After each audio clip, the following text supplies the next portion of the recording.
planning for Metaverse, security challenges, considerations, and use cases. So let me call upon the speakers first. We are very happy to have such esteemed panel. Mr. Siddharth Vishwanath, Partner and Leader, Cybersecurity, PwC India. He'll be acting as a moderator of the session. Mr. Naveen Manaswi, CEO and Founder, WowXP. Mr. Sairam Santaram, Lead Wall, SLN Consulting, Cybersecurity Advisory, and CISO. Mr. Rohit Srivastav, Founder, Bharatverse. Good morning, everyone. I hope my voice is audible at the back. Can I see a raise of hand? Yeah, excellent. So great. I think it's a great morning. It's nice, and the weather is pretty nice. It's cold, and I think winters are very nice in Delhi. So I welcome you all to this session on Metaverse and the security challenges in the Metaverse.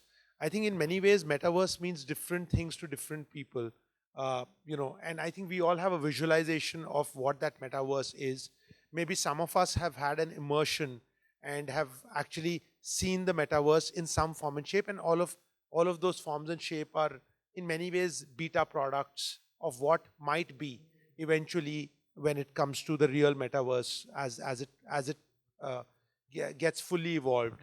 So I just want to start off the panel by requesting Rohit first and then Sairam to talk a little bit to demystify what Metaverse is or could be, and maybe some use cases. So Okay. Thanks and morning everyone. There's a old saying for this nice weather of Delhi. You said in more popular language it's called as Delhi ki sardi. So good to be back in Delhi ki sardi and good time here.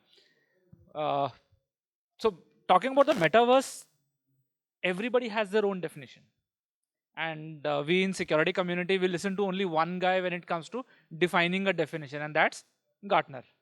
So Gartner decided what should be the definition of metaverse, and as per them, they said it has to be a merger of physical and virtual, which Facebook metaverse is not. Merger of physical and virtual world. Second, device independent, which most of the metaverses are not, and it has to have its own economy, and depending on the blockchain stuff around it, how the blockchain would be used in communication or in transactions and other stuff. Some of the definition also says it requires a virtual currency as well, which is not a mandate. You can still have a complete metaverse experience without a virtual currency, so to say, because again that brings in a lot of worry in a lot of people's mind that, oh, cryptocurrency, let me not touch it.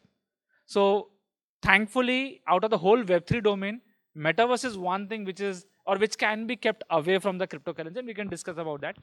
But then the definition of metaverse is where the virtual world can bring you into a experience. A lot of metaverses which are available on monitor screen and 2D screen are not the complete or full version of metaverse.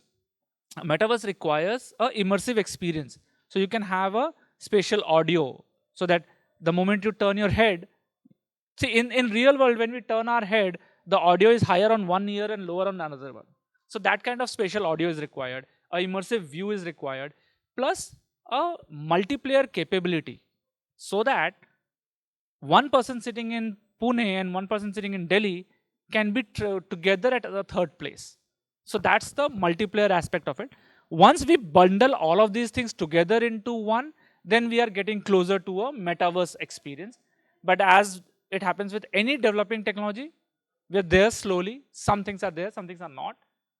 And thankfully, a lot of people are putting a lot of money into the R&D part of it. So soon we would be seeing a more ease of use and usability, but that's where metaverse stand as of now. sure, thanks. So you want to share your thoughts? Yeah, okay. Good morning.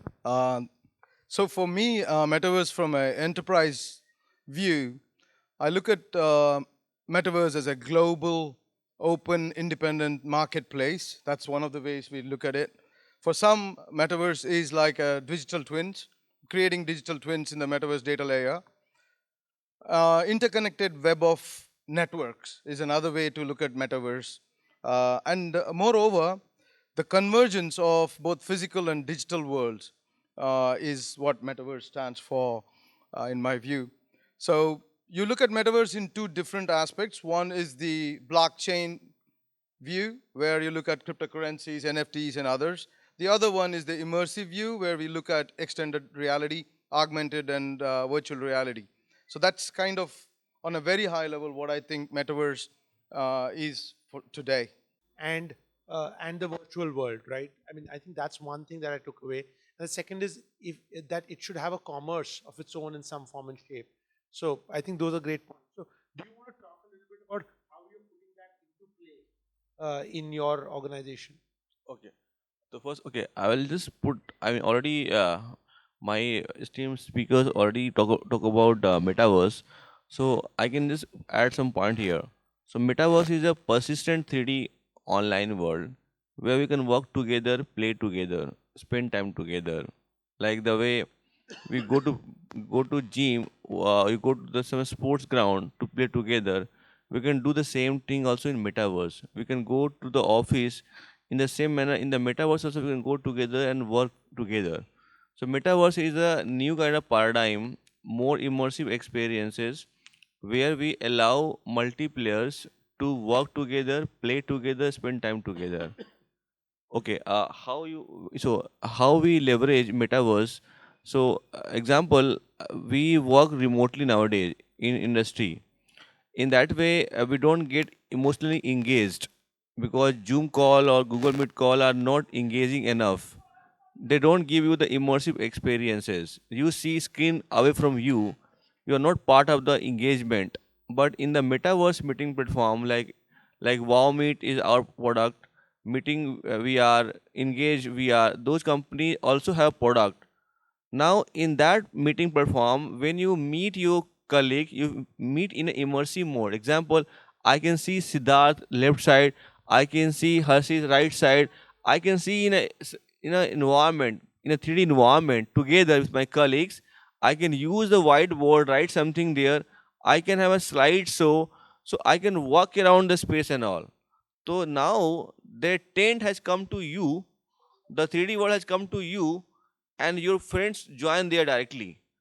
The immersive experiences, it creates emotional connect, it creates bonding, it creates the real kind of big part of the environment. So for me, working together, playing together is the bigger goal of the metaverse, and the e-commerce and other part will be the offshoot of this kind of experiences. No, thanks. I think you kind of talked about one or two use cases, right? So one is really today with a hybrid working format, how do you create emotional connect between employees, etc. So I think Yeah. that could be by creating a common space. Uh, I mean, Sairam, do you want to share some thoughts on some other use cases potentially, and then maybe Rohit? So coming from a finance industry and insurance, so today, metaverse in the banks, for example, we are looking at them skimming the surface by having storefronts. Like you have branches, it's more of a brochure where you can get information on products. It's not fully transactional yet. However, you can also look at metaverse, a sub form of it, as I mentioned, the blockchain version of it, where the smart contracts are used by banks. Now, these smart contracts help them. It's like it's transparent, it's permissionless, it's a self-executing contract by itself. The speed and accuracy in the global trade for letter of credits and all is very much reduced from 60 to 60 days to 2 days. So similarly, in the insurance, we're looking at claims processing and other aspects of how smart contracts can be used. So these are a few what do you call use cases in the banking industry. It's going to grow. Metaverse is going to stay in some form, and that is very important. And financial organizations started 2 decades ago like this. They started as a website, then they moved into transactions, then they moved into business transaction, and that's how the evolution already happened. I'm seeing the same scenario happening in metaverse. They're now testing the waters. They're going to go into transaction. They're going to go and integrate these with the smart contracts and the backends to have a seamless journey. Loan processing is another area also. Thank you. No, thanks. Do you want to come in and also tell us a little bit about what you're doing with your organization Okay, on so Metaverse? both can be answered in one question now. So, after spending 20 years in cybersecurity, I started into this metaverse experience and journey.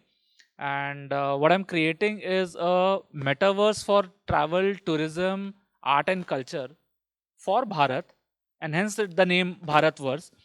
What you're doing is, and that's a use case. Understand that particular use case. I had some content created and created a metaverse experience as a POC for the project. We launched 15th of August of this year itself because Bharat, because Azadi Ka Amrit Mahotsav. The best time to do is 15th of August this year. I showed a sample content to a friend of mine, and I had seen tears in his eyes. Why? Because he is on wheelchair. He says, in my lifetime, I never thought that I'll be able to go and visit the Meenakshi temple of Madurai. What we had was a Meenakshi temple ka content which he saw. Now think of it. There are challenges for people to travel for multiple reasons. A, financial, physical. A lot of people like in these days don't want to go into crowded places. And if you have to go to any popular place, it would be crowded. Then to understand this whole detailed, what I did a 7,000 kilometer road trip in the country, covering 12 states into tier 2, tier 3 cities to see how the real India is. And there's so much to explore. So tell me one thing, if a foreigner has to come to India, what do they look at it? They go on Google, search for India, and their travel itinerary will, I'll go to Taj Mahal, I'll go to Delhi, I'll go to a palace in Jaipur, Rajasthan somewhere, and I'm done with India tourism. But is that all Bharat we have? There's so much to that. One use case is give them an immersive experience beforehand. So if they want to travel, the urge of travel increases and they go to other places. If not, at least they have virtually experienced it. One important aspect is any of these places. So we created a virtual experience for a museum. And I'll tell you one little difference. All the metaverses you see today, I'm sure you would have seen some of the metaverses, right? Either Sandbox or Decentraland or any of those in at least videos, even if you have not experienced. Doesn't all of that looks like a game or a gaming?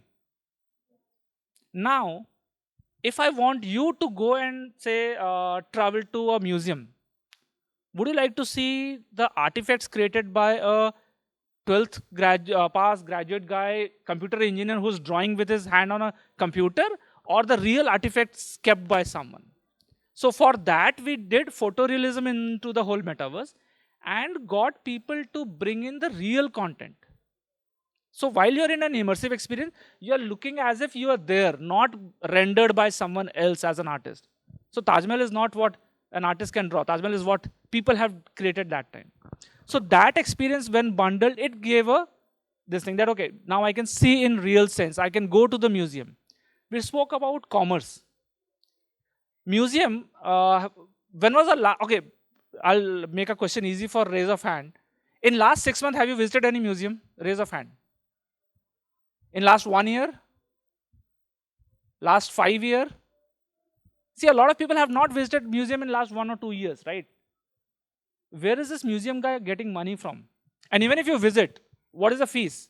20 rupees, 50 rupees, 100 rupees per visit? So what we did is we are changing that okay, you can do an online paid visit to the museum. You can buy NFTs of the artifact which you like because there are a lot of art collectors. Accept the platform fees, rest of the money goes back to them. So it becomes a revenue source for them as well. So those are the kind of use cases people have to think and come out in the real world. One of the use cases these guys are working is at a virtual meeting. So during COVID times, we saw a lot of online conferences converted into a online 2D stage where are people, you have booth and other stuff. That when brought into an immersive experience is an interesting use case. I'll let Navin mention about that. But use cases have to be more realistic. It cannot be only gaming because the crowd which will be dependent on game, and that's a big crowd, but still a limited one. It has to go beyond it. I think you explained very nicely, Rohit. I think I want to add something. So obviously, like all over India, we have a lot of monuments, sites, temples, and all.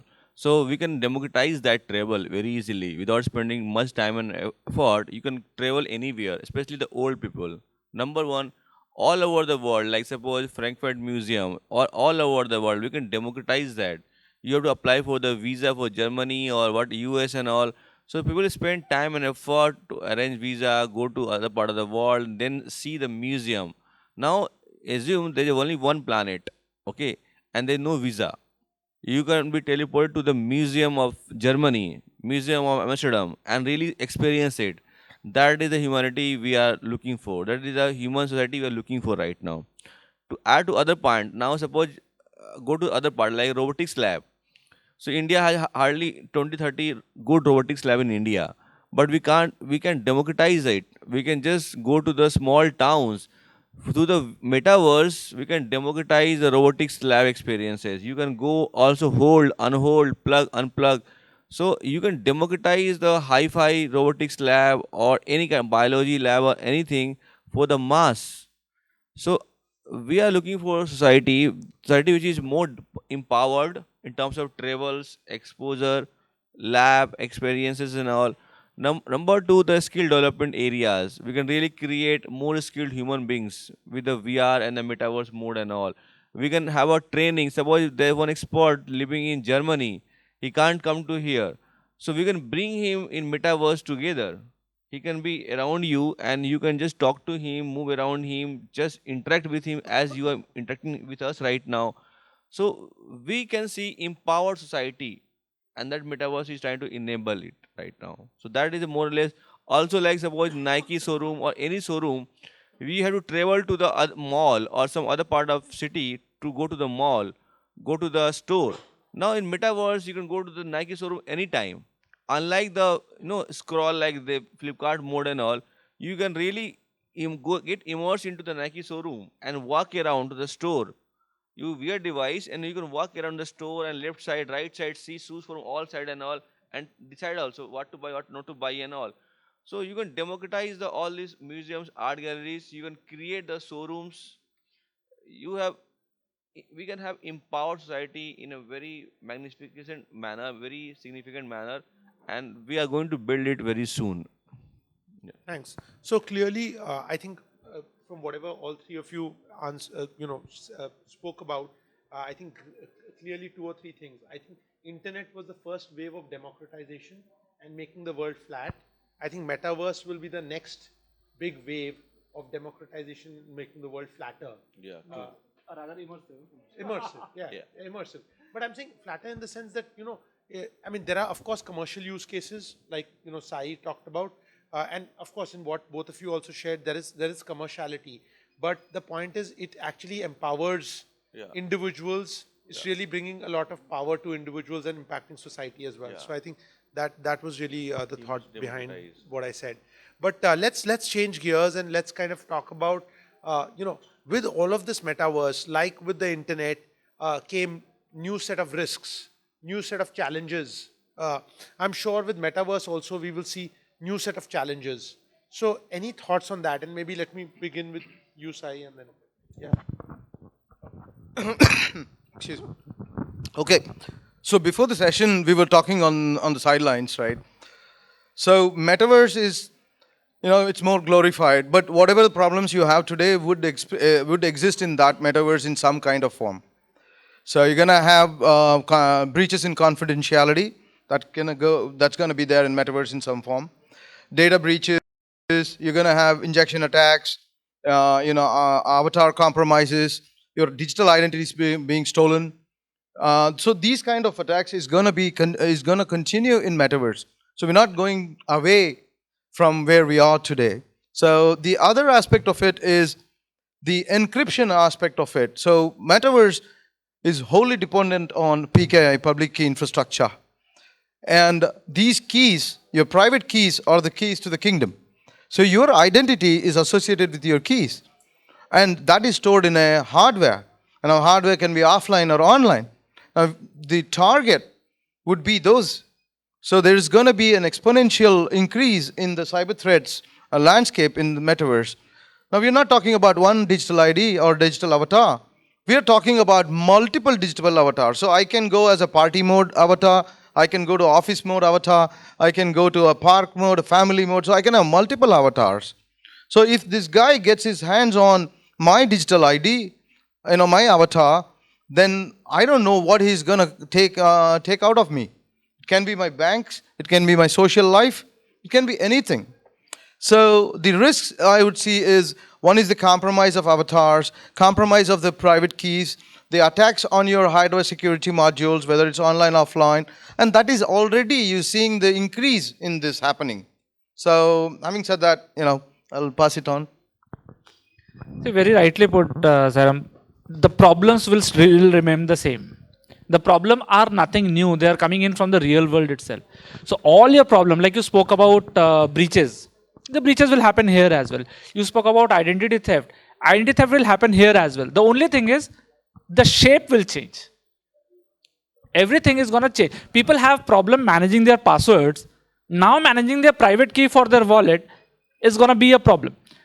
People had problems with maintaining their privacy and security on the real world, on the web 2, so to say. So during COVID, I published a book on this topic called as My Data, My Privacy, My Choice. That how do I manage my phone? How do I manage my laptop, my email, my browser and stuff? I think we were speaking in the sideline that maybe the next version of the book is to be ready now, that how do I take my privacy and security onto the web 3 world. Frauds and other stuff will go high. See, we are still fighting, and with UPI and other stuff, we are still fighting people where literacy level is low. That what is the difference between a debit and a credit? And because that's how a lot of UPI frauds are happening these days. The money is to be debited to you or credited to you. So those things, if the awareness level is at that level, bringing on Metaverse or any other Web3 experience will have the similar challenges. So none of the challenge which you feel is going to be something new. We spoke about different sensors to be used, haptic sensors and touch and feel sensors which are getting worked out. It's the same thing which is there on the phone. You had a geo sensors, you had location sensors. Those data are getting stolen. In this world, a new set of data would get stolen. But data stolen is still there. In previous world, we have seen, or rather in Web 2 world, we have seen big tech capturing all of this data to make more money. Now we are giving more sensors and more data. So more data will get captured, more data will get used for you or against you or around you. So that problem will always continue to remain. But from where I see on the security for Web3 in total, not only Metaverse, is the same old principle of knowledge and awareness would be required to make sure the number of attacks reduces, the number of problems reduces. And you have to bring in your Web 2 learning of security, like your web application firewall, your audit, your contracts, all of that will have to be now notched up into the Metaverse world. Sure. Yeah, very well explained, Rohit. Okay, I'll add something now. So, as he told, example, you have a password or maximum one OTP extra for your Gmail check or whatever check on Web2 right now. That is the right now your security data exposure. Now, in Metaverse, you will be an avatar. Your gesture can be recorded. Like suppose I am saying this way, my friends say like the gesture style is different for each person. Number two, our face expression, our eye thing and all. So there are more things in record. Our voice is being also recorded in the Metaverse. So our voice, our gesture, our eye, our face tracking. So we are giving more data to the Metaverse. Obviously, we can have bigger risk, but we need to know how to handle it. Okay, as a company, we need to understand those kind of data are there. We have to manage the safety for each data. So as Rohit said, the DNA is same. You have to be more aware. Company has to manage more protocols to manage all kind of data and all. But DNA is same. But data shape and size are quite bigger and vast right now. So that's why, example, I can go on example, like we are arranging Wow Meet. In Wow Meet, you can meet your friends across the globe in the 3D environment. Now, if I record the voice of the consumer, I know he's talking about shoes or, clothes. Then I can put the ad in the space. So I can really manipulate the audience what he's talking about because voice data is there. So based on the voice, I can put the ad on the, in the space. So you can see the ad of the Nike when you talk about shoe. I give you the ad of, PwC talking about some consulting. So I can manage the ad based on the voice and all. So we need to maintain protocols. We need to create the protocols at different layers, enterprise level and consumer layers. DNA is same. We have to learn the basics from the web to apply smartly and deploy it. No, thanks. I'll just add one interesting aspect. Think of it, you are right now sitting in this environment and you're talking to peers for something. And you're talking, yeah, sir, there is a coffee nahi mili. I'm still longing for a coffee. And suddenly a person stand next to you, sir, coffee? Can you buy my coffee? A Starbucks is there. You suddenly says, oh, too much of sugar in it. Someone says, sir, can I offer you sugar free? The same may be a situation in Metaverse very soon because every word is being heard. Now we fear that our phone is hearing something and may pop up an ad around that. Think of it in a very immersive experience. You can have option of on off. The way Google, na, your GPS is be recorded by Google by default. You can disable that. You can do the same thing also in Metaverse. Disable that कि मेरा voice record नहीं होने का बस खत्म. And then they won't record your voice in database. No, I think these are important points all three of you have brought out. So to me, when I think about it, it's largely, there's one shift in all of this in the metaverse that's going to happen is there's going to be a lot more focus. And of course, all three of you talked about identity theft. You talked about hyper personalization of advertisements, etc., product pitching, and you were talked about data thefts, right? So largely, but I think one thing will shift, which is enterprises will remain at risk because, like you gave the example of Nike, right? So if Nike goes onto the metaverse, a lot of their product information, pricing information will be at risk, which is the case even today on, say, Amazon or whatever platforms Nike is. But I think the big shift is the risk to individuals are going to get amplified multifold. Risks to enterprise will remain, will increase based on adoption. But I think the risks to individuals, individual in his personal capacity as well as individuals in his professional capacity, will actually, amplify in a very, very different way. Is the way I read all of this, and that's going to be interesting. And therefore, my next question to say, what do individuals do? What do enterprises do to secure themselves better? So, any thoughts on that? And maybe let's start with you. No? Yeah, okay. Just to add to your point, so there is a risk, but there is a reward also. Example, you are metaverse meeting your friend, and you talk about I'm looking for some nice consulting firm or I'm looking for some nice bag. Suddenly some good brand comes to you and explain the product. You're very happy. Your time is saved now. Someone is offering you something, so you may disable it anyway. But you have option. You will get consultancy, some nice human being talking to you. Sir, ये ले लो आप, ये अच्छा है, ये feature है इसका. So you will always have a more power. Okay, the reward attached with the risk also. So you can disable or enable, and based on your enable disable thing, you will get the extra features like interaction with some company and some brand and all. Okay, now your question is how to handle the risk. Am I right? Okay, so the way Google gives you the free Google map, you love to use that, but they track your GPS. You're happy? I allow them. Okay, no worries. So based on your privacy and love for privacy, you decide to disable, enable, or create some layers of security. Google Gmail, Google Map, whatever. So everyone gives you some kind of features, enable, disable, and all. In the same manner, consumer would be given the option of disable, enable of many things. My voice, my gesture can be recorded or not recorded and all. So you can disable all those things. It is coming up. So example, any company that launching the meeting platform or showroom experience and all, eventually they will give you the option of allowing company to record gesture, voice, all these things and all. Disable it. If you love privacy so much, disable everything. No worry. But you have less reward. You will not get any consultancy. You will not get relevant things around you to explain something like that. Your game. Every individual will have more power to decide whether he loves privacy or loves more kind of rewards. Yeah. Okay, from a user's perspective, the problem is still the same and the solution is still the same. Even right now, forget about the metaverse. Your typical problem for web security right now is awareness. If that is there, more or less maximum things are managed. You have to raise your awareness into the Web3 domain as well. So you have to understand how this thing works. See, people are worried about their phone security, so they need to know how does the phone works. So the same thing, which will help you even doing the privacy settings, that okay, enable or disable something if it is supported by the platform or not. On the enterprise side, what is the most important thing? Attack surface. The external facing attack surface earlier was just a website or a web application where the attack was there. Then added a few mobile applications which increase the attack surface.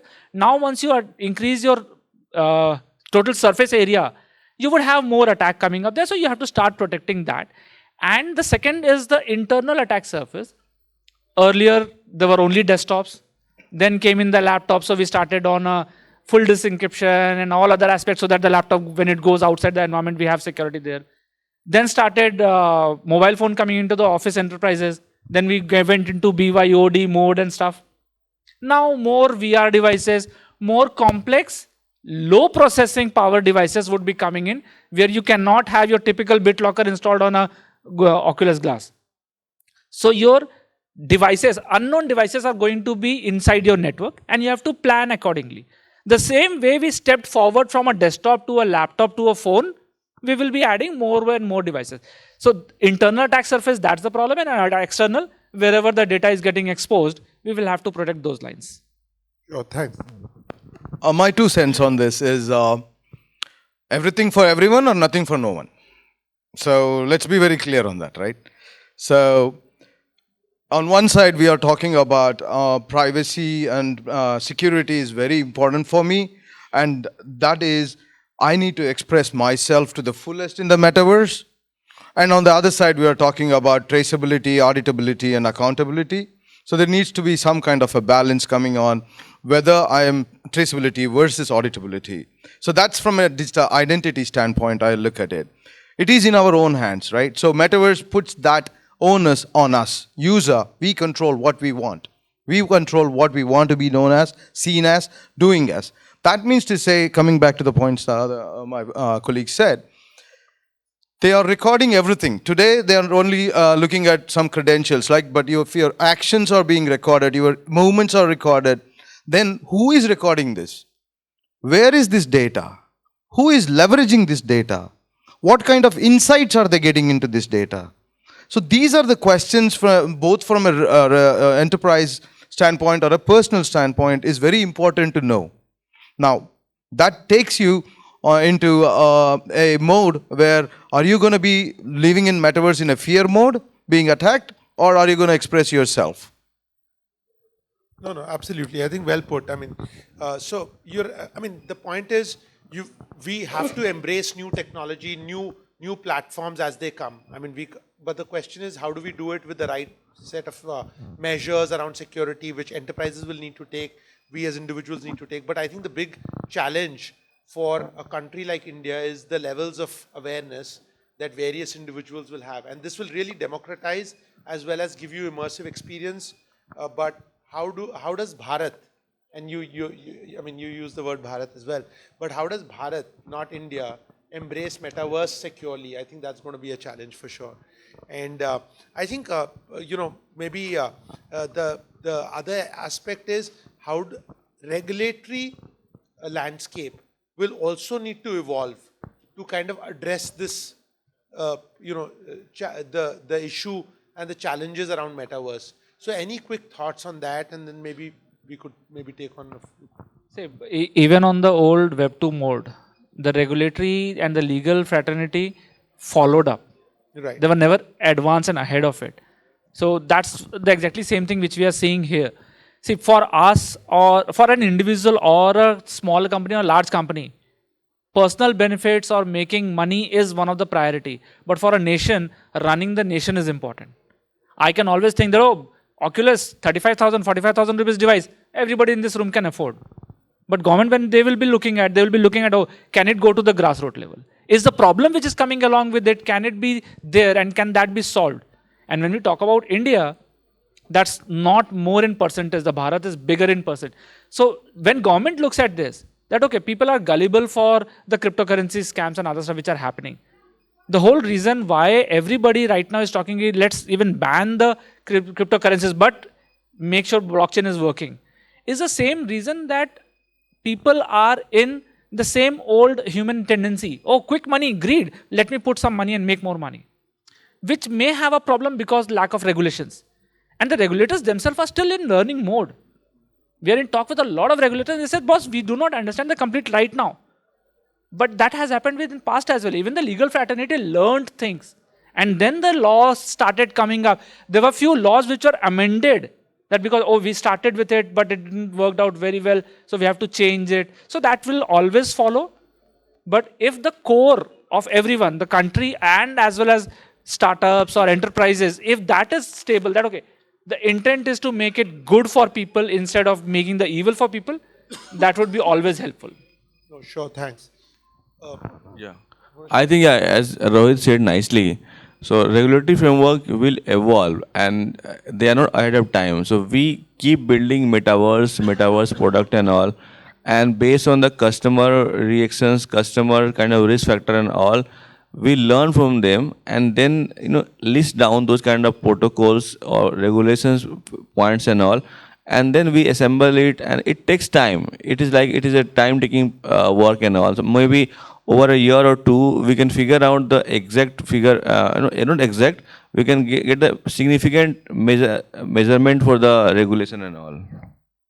You wanted to add? Just 2 points, right? So regulatory from a commercial standpoint is very pertinent, and as the regulators are themselves waking up to the fact that metaverse is catching up. Let's look at cryptocurrency, NFTs, whether there is going to be support, whether they're going to support. Hello?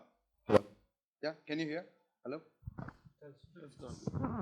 Okay, so that's one thing. So one thing what I am very much concerned about regulations around people and children, especially the young teens who are utilizing metaverse or who are in the space already, in terms of the gaming sphere. They are very gullible, they are very vulnerable for all these metaverse identity thefts. And what are the regulations? Who's gonna manage the outcomes of it? So those are certain areas where regulations needs to come in. Then the whole purpose of decentralized P2P, that is under question, right? So the whole blockchain, crypto, everything came in because of we wanted freedom. Now we need regulations, we need governance. So what is going on, kind of. That's all. I think that's a great way to sort of summarize that. But yeah, I mean, there's going to be vulnerable people out there, whether it's minors, whether it's elderly or people from Bharat. I think we need regulations and governance. We need regulations and governance to take care of all of that. So let's just open it up to the audience. If there are any questions, anybody wants to ask any of the panelists. Rohit. Rohit, you shared your experience that you have shown one of your friend about the Meenakshi temple. So my question is, one is like on the technology front, okay, how do you see the difference between the virtual reality and the metaverse? Second thing is on the security aspect. So like, for example, I'm giving a use case here. So like nowadays a terrorist, they don't have to go to the place also. Like if it is a metaverse, they can see all the locations, they can do a recon completely, right? So how do you see that?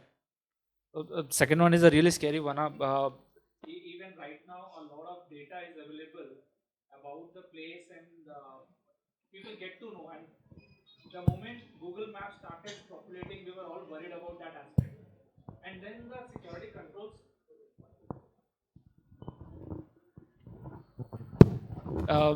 Initially, when Google Maps started, and everybody was starting that, okay, every place is visible, and now people can map and plan and attacks and other stuff. It became a worry, and then the whole homeland security boosted up to that okay, even if that happens, what are our measures? That will always remain. Today, what you get an immersive experience, and it's very well said that if someone can have a metaverse experience of this hotel, they know which places to go around, what are the rooms, what are the dimensions. It would be very easy for the miscreants, but at the same time, the work of the police force also increases. There's an experiment going on in one of the police department in the country where they are replicating the 26/11 attack and making sure then on metaverse the soldiers can actually learn and practice how to fight that scenario. So again, plus and minus coins of both.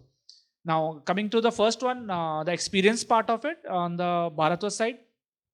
See, there are two aspects. One is called as 360 photograph. So a typical GoPro or a Insta360 camera, you take a 360-degree photograph. But you see that from the perspective of that camera only, where the camera is.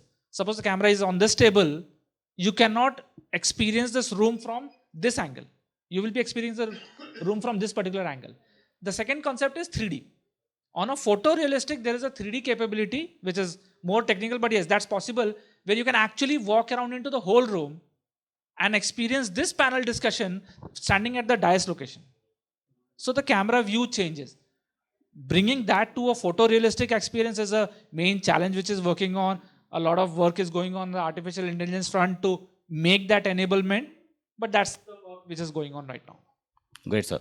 I have one more quick question with Manasvi. So you were mentioning that all the audios, videos, everything getting recorded, right? The gestures and all. So is it not opening a new venue for deepfakes and all? Venue for, sorry? Deepfake. Yeah, obviously. So, I mean, I can tell you, I love this area because now new risk, new reward game is starting now. You can have nice ad world. You know, now the ad world is boring right now. You see while playing game on phone, you see some ad. It's very boring way. Now I meet you, and then I can find some nice kind of person dancing next to us and putting some ad Nike, Lelo, whatever, some way and all.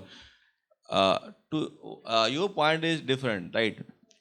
Sorry, come again. What is your And point? I'm saying like the way of recording the information. Yes. Is it not opening a new avenue for deepfake technologies? Yeah, obviously. So we can really we can create the avatar of someone else. Like suppose someone can become Naveen Manasri again and do some activities. They can be different activity. Definitely. So there is always a new challenge. I'm saying now you're going to the high risk zone. That is for sure. If you are stepping into the metaverse, you're going to high risk zone and all. But it gives a lot of rewards. That is the game. So we have to figure out how to identify the deep fake, how to differentiate it, and then how to really win the game. Still, when you see the Facebook and all, there can be some wrong video also, fake video also. But you understand now what can work or not based on your awareness and the intelligence and all. We will figure out. In the same manner, the AI can help, the technology can help you in terms of all this work and all. So obviously there is a risk of deep fake things it will happen. There can be a similar avatar doing some stuff and all. But we have to understand how to win the game, how to overcome that. That is the game. One last question. Please, okay. please. So you mentioned that okay, the controls can be disabled, enabled. Do you Yes. think it's really working? Because I'm not Yeah. seeing like after even disabling GPS, This is, it still records the this is, information. See, that is a different ball game. See, suppose Google say that if you disable the GPS, if Google is still not taking your data, it's Google fault. But I'm saying as a principle, enterprise can give you the option of enabling and disabling. And if they lie, it's their fault, obviously. We don't lie. We say we will have your record of gesture, whatever. You can disable it also. In the same manner, Google disable. Okay, thank you. Thank you so much, Manas. Just a quick add-on on it, right? So, Metaverse is a strange place, okay? So, we are all strangers there. We don't trust anyone there. And it's very important when you're asking the question, I don't know who you really are. So that opens up the deepfakes into various angles, and that is a fact of life today, and metaverse also is going to happen. So I think maybe even I'll just add a comment on the deepfakes thing, right? So deepfakes will be a challenge. I mean, they are already a challenge, but it'll become a bigger challenge. I think we will also need these large tech players who will be bringing in platforms, metaverse platforms, to actually have surveillance mechanisms to identify deepfakes. Okay, so looking at anomaly detection, okay, based on the original identity versus the new identity versus a fake identity, they will also need to invest to kind of identify deepfakes and push them out of the ecosystem, right? So just like in the real world, you have policing, you've got to have very strong metaverse policing also will need to be put in place. Now, whether technology platforms will invest ahead of the curve, unlikely. Okay, because commerce normally drives investments. But at some point, when either a regulator will need to come in and push this agenda, or when this becomes this creates a lot of chaos and a lot of bad publicity, they will make investments. I don't know when that will happen, but I think at some point they will need to make those investments, right? That would be my thought. Yeah. So any other questions? Yes, please.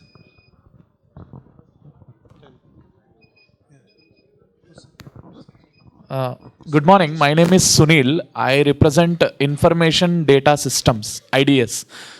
With the support from AICT, All India Council for Technical Education, IDS is building Polyversity, which is the world's largest academic metaverse platform, wherein the universities will have their own virtual lands, their auditorium virtually, their playgrounds, everything, hostels, classroom. Now, my question here is, we are building this polyversity on par, in parallel with Bharat Blockchain Network, BBN, wherein the university will hold that asset virtually on metaverse. That means we are putting this on blockchain by tokenizing it. Now, my question, I heard from you in the initial that can we say that this immersive experience or the virtual world without blockchain as a metaverse, then what is the difference between actual metaverse or normal Oculus 3D based virtual reality? There I can walk and play cricket, where I can walk and play a game or whatever it is. So without having that asset or the tokenization, whether it's form of NFTs or anything else, while we are not actually putting that value of that, the difference is something that I want to understand from you. So quickly, we'll keep the answer short, but quickly to understand, it is important that do we need every new shiny technology to be put in every use case and a problem? No. Like banking was one example where banks want to become metaverse ready, but in any case, nobody is going to the branch these days who will wear a half a kg box on their head and experience that, because everything is available on the mobile phone itself. Similarly, to come to your point, blockchain versus cryptocurrency, there are two differences. You can use blockchain. Why? Because you want that trust and traceability out in public. If that's not the requirement, if it is just an immutable database, you can actually have an open read-only database published online which people can see. It is all depending on the use case. What we spoke about was the cryptocurrency, the use of Ethereum, the Bitcoin, all of these vulnerable aspects, or rather very gullible people who are falling for that. You can avoid that part to it. Using of NFT is important. Why? Then you have, see, in real world, this bottle is this bottle only. In virtual world, you have to have that 100% authentication. That is available with NFT, and it's a good idea to use that. Nice. So I can tell you. So, see, metaverse is obsessed with the experience more than assets. Simple. Metaverse is the economy of experiences. You give a new experiences of immersiveness, deep connect and all, not about asset and all. Example, I teach you on Zoom, it's a boring style. But I teach you in the environment, it's an interesting style. That is the metaverse age and all. Crypto may not be required, maybe in next 5 years or so. Blockchain can be required to create the smart contract and all. But more or less, experience is the first thing in the metaverse. And that is your USP in the metaversity, whatever you're building and all. And NFT, when you want to buy one chair of some style, this is not the main thing. It will come later on. It's not significant thing. I personally believe metaverse is the economy of experiences more than anything else. Yeah, I just have one. Sorry. I think we'll probably have to bring this session to a close. Like all good things have to. We've got to close this and move on to the next good thing. So thank you so much for attending this session. And if anybody has any questions, you can catch up with the panelists offline. Thank you very much. Bye bye.